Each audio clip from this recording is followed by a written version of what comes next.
Hello guys, welcome back to my channel. ये एक new story है। आपको जैसी भी स्टोरी लगे मुझे कमेंट में ज़रूर बताइएगा, बिकॉज़ आपकी कमेंट ही मुझे बताते हैं कि मैं अपना काम कैसे कर रही हूँ, अच्छा भी कर रही हूँ कि नहीं, आपको स्टोरी पसंद भी आ रही है या नहीं। तो प्लीज़ मुझे बताइएगा आपको कैसा लग रहा है, ताकि मैं अगले पार्ट शेयर कर सकूँ, क्योंकि आपका जैसा रिस्पॉन्स मिलेगा मैं उसी हिसाब से आगे स्टोरी को शेयर करूँगी। तो चलिए स्टोरी की स्टार्टिंग करते हैं। स्टोरी की स्टार्टिंग होती है लैन मेंशन से। लैन मेंशन चाइना के टॉप 10 मेंशंस में से एक आता है, सबसे लग्जूरियस और सबसे बड़ा मेंशन। इस मेंशन में कुल मिलाकर 28 रूम्स है, 3 स्विमिंग पूल्स है और एक लग्जूरियस सा बहुत बड़ा गार्डन है।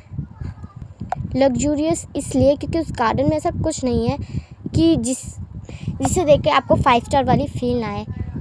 मिस्टर लैन ने अपने घर को इतना अच्छा और इतना लग्जरियस बना रखा था जिससे उनके बेटे को ज़रा सी भी तकलीफ़ ना, और वो जो बोले उसके लिए वो हो जाए, क्योंकि मिस्टर लैन का वो एक लौता बेटा था और काफ़ी तकलीफ़ों के बाद उनको वो बेटा हुआ था, और इसलिए उसकी कीमत उन्हें सबसे ज़्यादा थी। मिस्टर लैन अपने काम के प्रति काफ़ी ज़्यादा वफ़ादार थे और मेहनती थे, पर इसके कारण वे कभी अपनी फैमिली को भूलते नहीं थे। वे हमेशा अपनी फैमिली को याद रखते और हमेशा अपने बेटे का बर्थडे मनाते, अपनी मैरिज एनिवर्सरी को भी मनाते। जहाँ मिसेस लैन भी काफ़ी ज़्यादा अच्छी लेडी थी और वो डोनेशन करती, लोगों की मदद करती, हमेशा रिश्तों को संभाल कर रखने वाली लेडीज़ थी वो। और वही संस्कार उन्होंने अपने बेटे को दिए थे कि रिश्ते बहुत ज़्यादा कीमती होते हैं और इसलिए उसने संभाल के रखना चाहिए।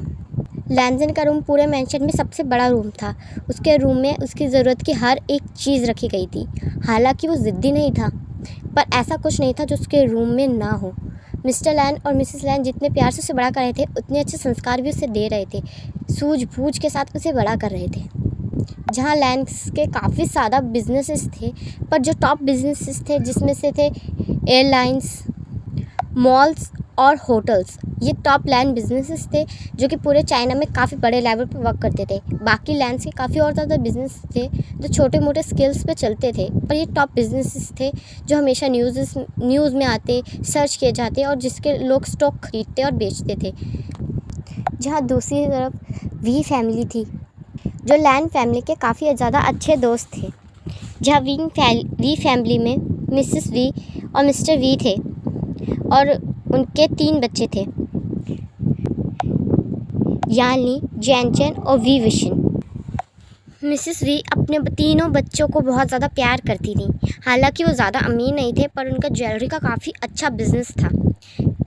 जहाँ हमेशा मिसेस वी को ये लगता कि लैन फैमिली हमेशा अपने पैसों का शौक करती हैं, और उस बात का उन्हें बहुत घमंड है, क्योंकि वो चीज़ हमेशा उनके पास नहीं होती जो मिसेस लैन के पास होती थी। और जब भी मिसेस वी उनकी किसी चीज़ की तारीफ़ करती तो मिसेस लैन उसे वो दे देती, तो मिसेस वी को लगता कि वो उन्हें छोटा दिखाने की कोशिश कर रही हैं। पर मिसेस लैन की कभी भी अटेंशन नहीं थी कि वो उन्हें छोटा दिखाने की कोशिश करें। वो तो ये चाहती थी कि अगर वो चीज़ उन्हें पसंद आ रही है तो वो उनके पास होनी चाहिए। वो उन्हें एक बहन की तरह ट्रीट करती थी, पर मिसेस वी के दिल में तो कुछ और ही चल रहा था।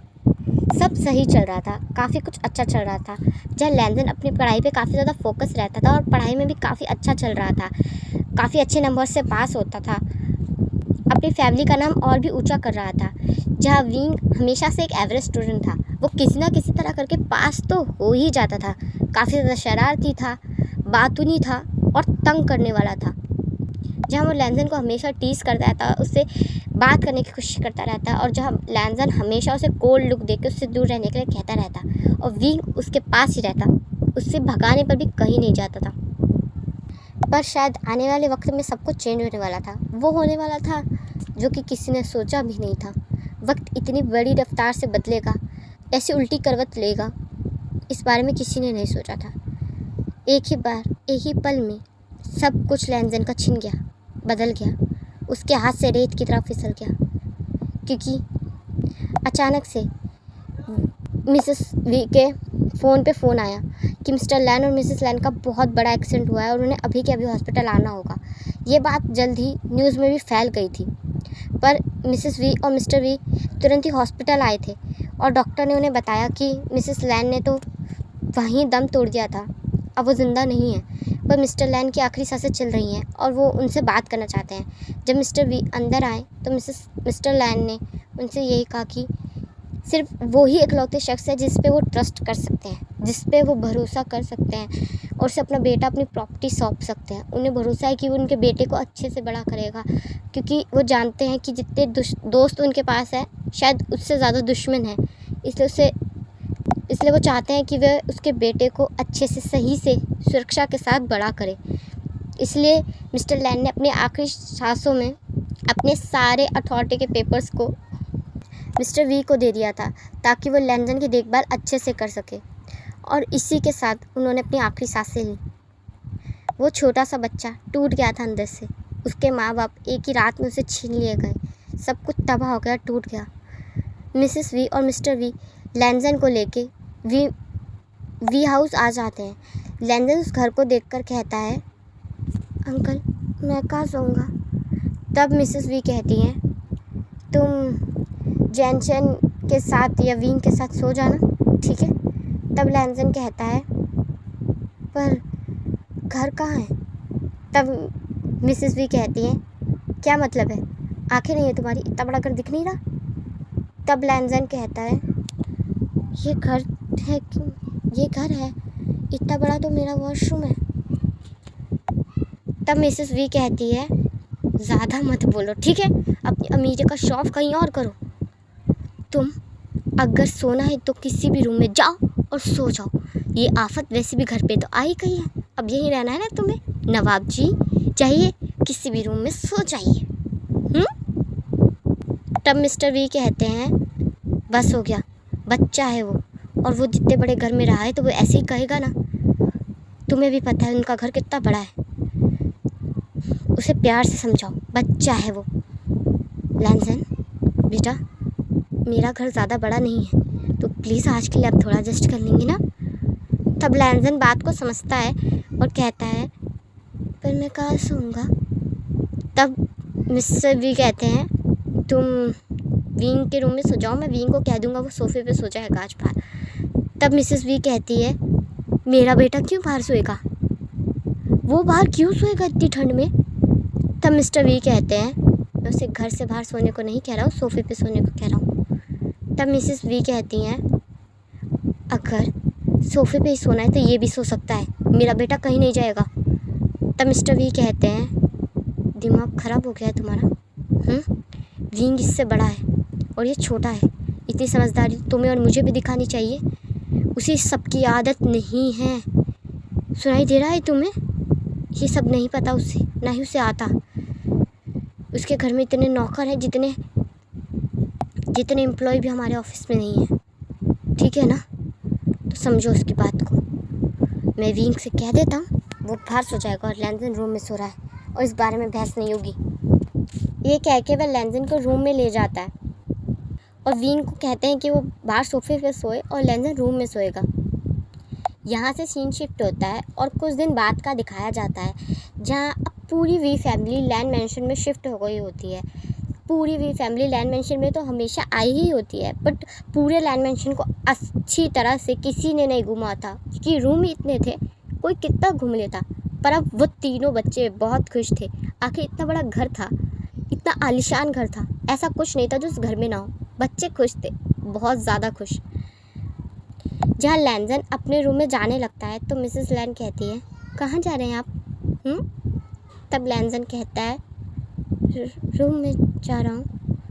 तब मिसेस वी कहती हैं, जाइए, आप ही का रूम है ना शहज़ादे, जाइए जाइए। तब लैंजन अपने रूम में चला जाता है।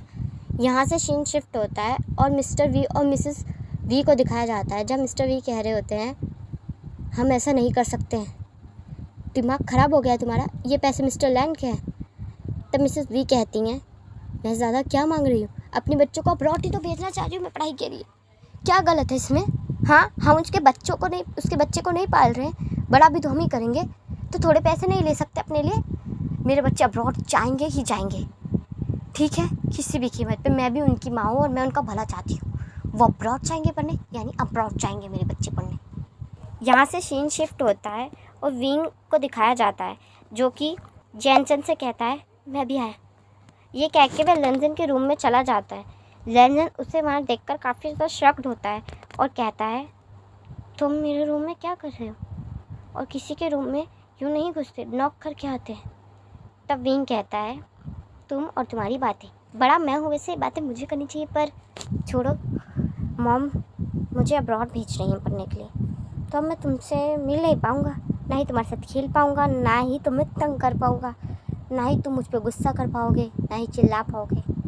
तो इसलिए मैं ना तुमसे पर ये वादा करता हूँ कि मैं जब भी अब्रॉड से लौटूंगा ना, तो तुम्हारे लिए एक कीमती गिफ्ट ला के लौटूंगा, ठीक है?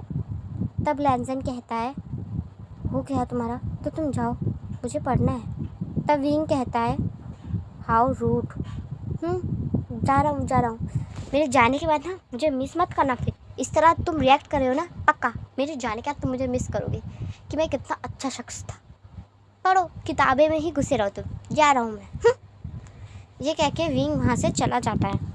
यहाँ से सीन शिफ्ट होता है और कुछ टाइम बाद का दिखाया जाता है जब जेंचर और विंग तो पढ़ने के लिए अब्रॉड चले गए होते हैं, और जहाँ यालनी यहीं रह के अपनी ज्वेलरीज के बिज़नेस के ऊपर फोकस कर रही होती है, क्योंकि वो घर की सबसे बड़ी बेटी थी और वो अपनी फैमिली के साथ रहकर इस बिज़नेस के बारे में और सीखना चाहती थी। पर जहाँ मिसेस वी का व्यवहार लैंडन के साथ दिन ब दिन बदतर पे बदतर होता जा रहा था,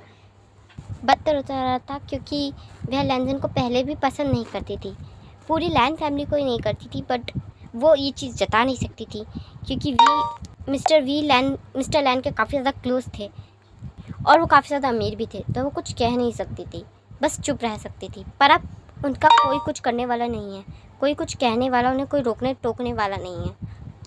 यहाँ से सीन शिफ्ट होता है और लैंडन को दिखाया जाता है जो कि फ्रिज में से कुछ निकाल रहा होता है खाने के लिए। तभी मिसेस वी वहाँ आ जाती हैं और कहती हैं, आप क्या कर रहे हैं?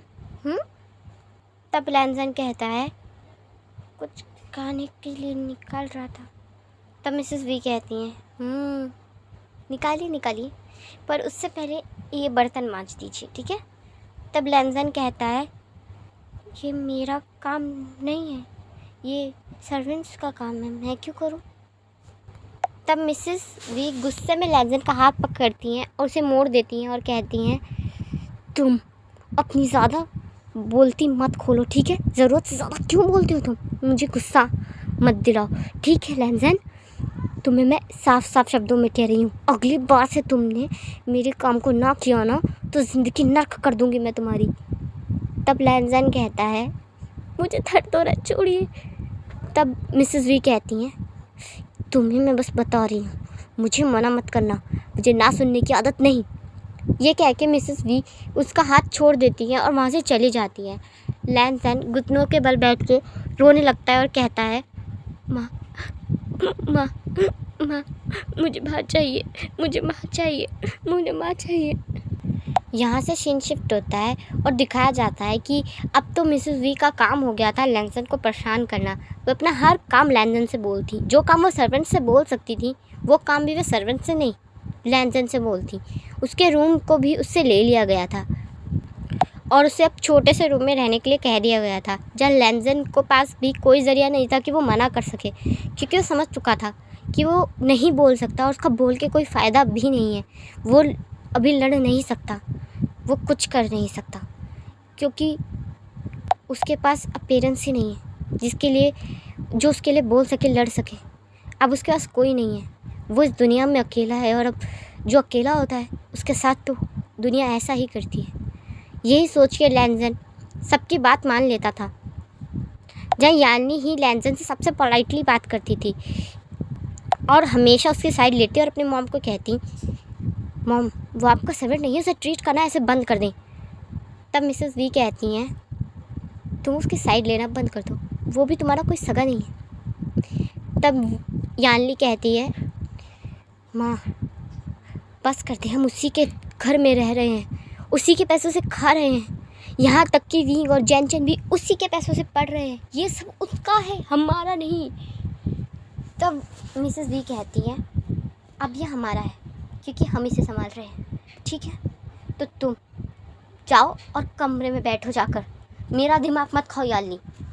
मिसेस वी के पास इतना टाइम ही नहीं था कि वो घर में रह सके, क्योंकि वो ज़्यादातर बिजनेस ट्रिप पे रहते और काम को संभालते। वो या तो रात को बहुत ज़्यादा लेट आते और सुबह जल्दी निकल जाते या फिर ज़्यादातर देश से बाहर रहते, तो लैंजन के पास उन्हें कहने के लिए भी कुछ नहीं होता था। वो ज़्यादा उन्हें कुछ बता ही नहीं सकता था, क्योंकि मिसेस वी ने उसे इतना डरा के जो रखा था, बहुत ज़्यादा, जहाँ इस कारण लैंजन की पढ़ाई पे भी काफ़ी असर हो रहा था।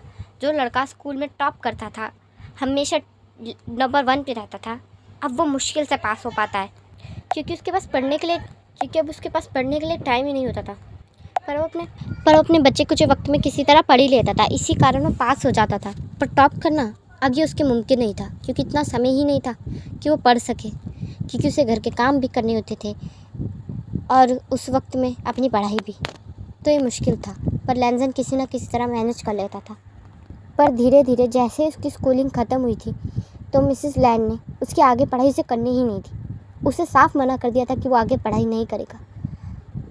आखिर वो आगे पढ़ाई करके कर भी क्या लेगा? वो एक ओमेगा है और उसे घर के काम सीखने चाहिए, ना कि आगे की पढ़ाई करना चाहिए। वो पढ़ लिख कर क्या कर लेगा? डॉक्टर बन जाएगा या इंजीनियर? ये कह के मिसेस वी ने उसे आगे पढ़ने ही नहीं दिया। जो शख्स बड़े होकर डॉक्टर बनना चाहता था, लोगों की सेवा करना चाहता था, आज वो किचन में खाना बना रहा है, क्योंकि वो और कुछ कर ही नहीं सकता। धीरे धीरे वक्त बदला, साल बदले, और अब वो टाइम आ गया था जिस टाइम में जैनचन और विंग वापस लौटने वाले थे। जैनचन और विंग फ़्लाइट में बैठे हुए थे, और जब जैनचन विंग से कह रहा होता है, तुझे नहीं लगता हमें मॉम को बता देना चाहिए कि हम वापस आ रहे हैं? तब विंग कहता है, सरप्राइज़ भाई, सरप्राइज़। अब मैं अचानक से जाऊँगा तो घर पे सब शॉक्ड हो जाएंगे मुझे देखकर, और ख़ासकर वो अखड़ू लैंजन। मैं तो उसके चेहरे का रिएक्शन देखना चाहता हूँ। वो मुझे देख के पक्का गुस्सा होगा और धक्के दे के मुझे कमरे से बाहर निकाल देगा हमेशा की तरह। उसके चेहरे पे वो एटीट्यूड देखना है मुझे। एक वही तो शख्स है जिसका एटीट्यूड मुझे अच्छा लगता है, बहुत अच्छा लगता है उसका गुस्सा मुझे। तब जैनचन कहता है, अच्छी बात है,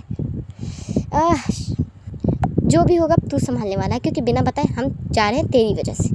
तब विंग कहता है, हाँ मैं संभाल लूँगा मेरे प्यारे भाई, तू टेंशन मत लेना, मत ले टेंशन। यहाँ से सीन शिफ्ट होता है और चाइना का दिखाया जाता है, जब विंग और लैंजन टैक्सी में बैठे होते हैं और फुल एक्साइटेड होते हैं, और विंग कह रहा होता है, फाइनली मैं अपने होम टाउन आया, इतने साल बाद। अभी भी सब वैसा का वैसा है, बिल्कुल नहीं बदला। तब जैनचन कहता है, कौन सा चश्मा लगा रखा है भाई? हाँ, कौन सा चश्मा? जब हम गए थे ना तो ये ऐसा नहीं था, और जब आए हैं तो ये डिफरेंट है, ठीक है? पता नहीं कौन सी सदी का चश्मा लगा के बैठा है, इसे क्या दिख रहा है? तब विंग कहता है, अपनी आँखों से देखने को नहीं कहा मैंने, दिल से देखने को कहा, दिल से देख, ये सब वैसा का वैसा ही है। तब जैनचन कहता है, मेरा भाई पागल था और अब और ज़्यादा पागल हो गया। यहाँ से टाइम स्किप होता है और दिखाया जाता है कि वे दोनों लैंड मैंशन में पहुँच चुके हैं, जब जैनचन ड्राइवर को पे करने लगता है और विंग एक्साइटमेंट में बाहर आते हुए कहता है, मैं घर आ गया, फाइनली यार मैं घर आ गया, अब मैं सबसे मिलूँगा, शीजे, माँ, पापा, लैंसन, सबसे मिलूँगा, मैं सबके लिए तोहफे लाया हूँ, सबका गिफ्ट दूँगा, सब बहुत खुश हो जाएंगे, कितने साल बीत गए। ये कह के विंग अंदर जाने लगता है। तभी उससे कोई शख्स टकराता है और वो गिरने ही वाला होता है कि विंग उसे टाइटली होल्ड कर लेता है और दोनों एक दूसरे की आंखों में देखने लगते हैं। तभी जैनचन पलटते हुए कहता है, पे तो हो गए, बैग अंदर कौन लेते हुए जाएगा? पर वो दोनों शख्स तो एक दूसरे की आंखों में ही गुम थे और देखे ही जा रहे थे। तब जैनचन कहता है,